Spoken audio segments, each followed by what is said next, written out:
So in this video, I want to show you how to remove a doorknob. So if you're replacing a lock or doorknob, give you a couple examples. So I got some interior doors, some exterior doors.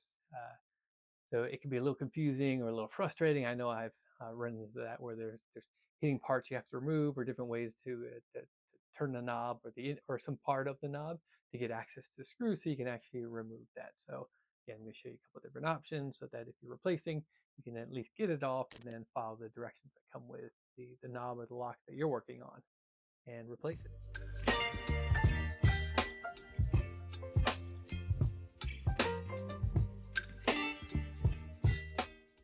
So you just have to get the handle off in order to get the plate off to be able to then access the screws, especially in these where there's no screws.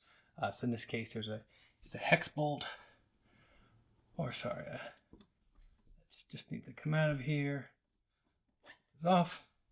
Door handle will come off, and then if you look around the plate here, there's a little groove in a couple different places here where you can pop off the plate and get access. And then hope you get the right side.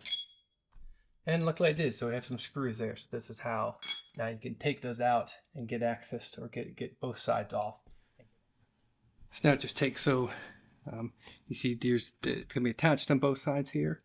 So this screw, or these screws go through the other side and hold on to the other. So we just need to put these out. You're gonna need long, get it all through the door. We're gonna get the screw out here.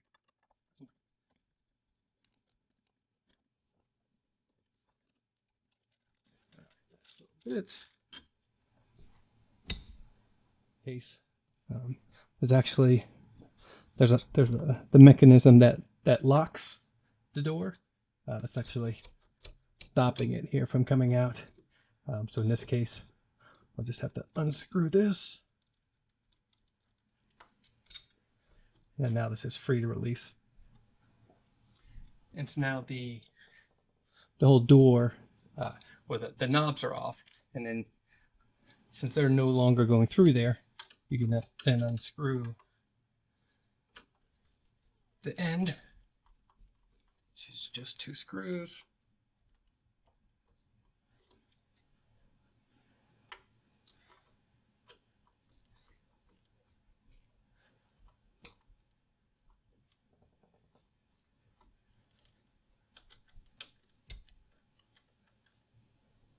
And then now, wiggling, this should come out.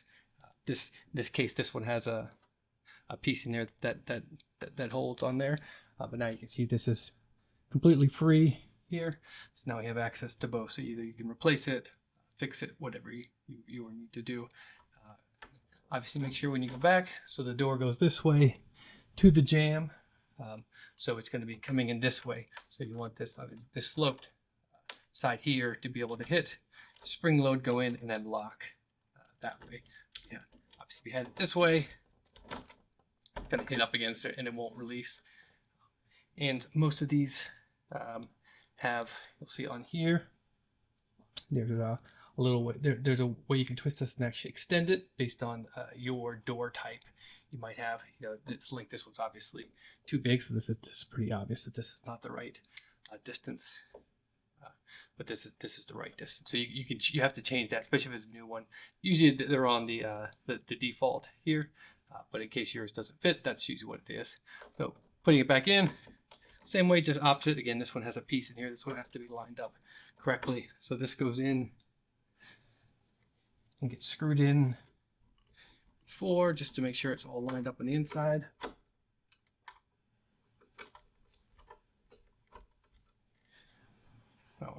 Put both screws in, make sure they line up correctly before you tighten them all down. That's flush down there, so it's not hitting on the door.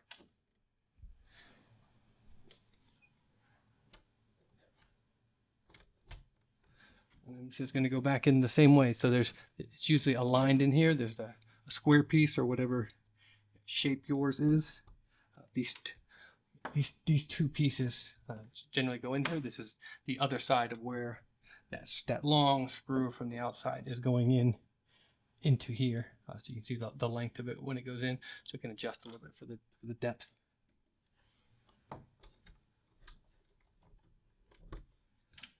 So now that's flush in there. I usually like to get this lined up before start screwing anything down. Again, you might have some lining of the holes here. Make sure that's in correctly so that the screw can go through there. Sometimes it takes a little bit of fiddling to get it in lined up already. Yeah, like don't tighten them all the way down. Just get it started once and get everything, both the screws in there. You see this is spring loaded as well, so it can come out. That's not incorrect.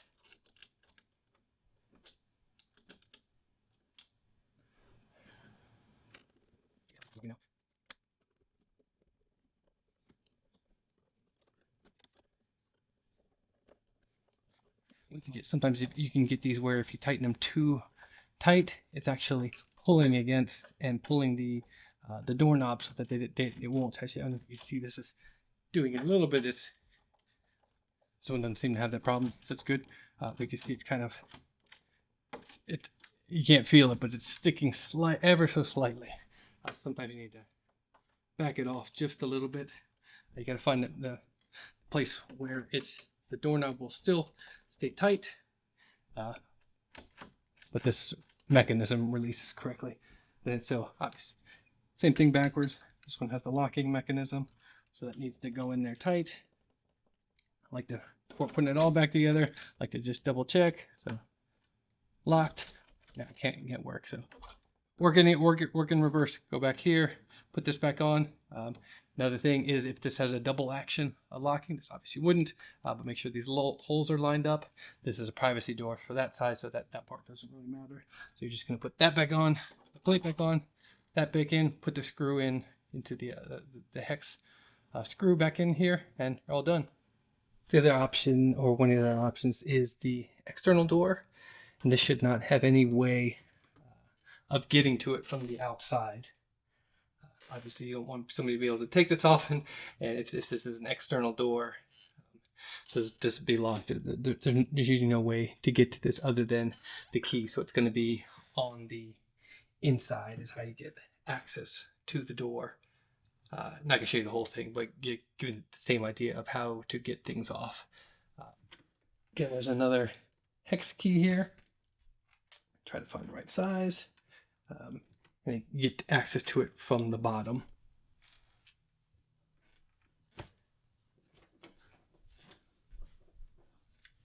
And then once it's released, you can see that it's come off. It's going to look a little bit different because this one doesn't have any screws any way to get to it.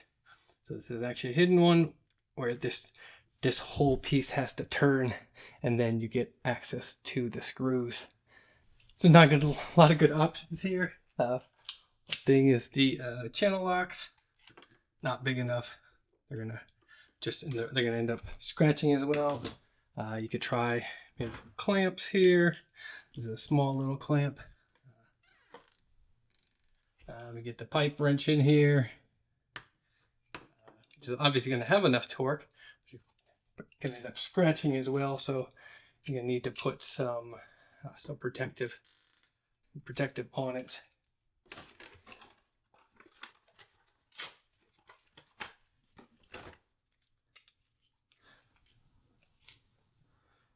So in this case, I'm just going to use some paper in here. Really no good way to do some of these.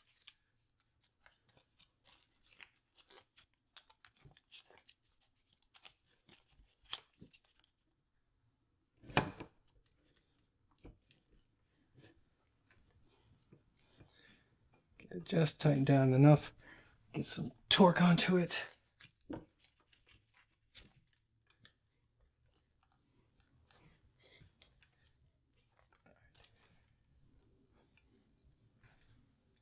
Obviously one of the more complicated ones, so you can see now just enough torque to get off here. This is actually 2 screws, and so that's how you get access to this type of door. Another option may be, or something you encounter, would be an external door. This was pretty obvious. This is a square plate. but this one has screws right here, so you can take those off and then get access. Again, this is an external door, so you wouldn't have anything from the other side, so you can take those out, remove it. This is a combination deadbolt and regular lock. So then just everything else just looks the exact same way here, other than this one has a deadbolt. And here's one more possibility. Same thing, this is an external door, so you can only get to it from the inside, but this one has a whole locking mechanism. This one's a lot obvious than the other ones. Then hopefully you should be able to figure out, you can drop it and you get access to these screws. So a lot of them are the same way. Is that once you have, it's generally you're trying to get the doorknob off, and then you get access to the screws in there.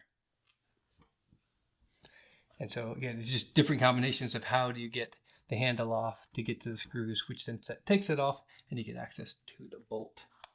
And in this case, since you can get access to this and you don't need to remove the handle, just taking those screws out releases the whole mechanism.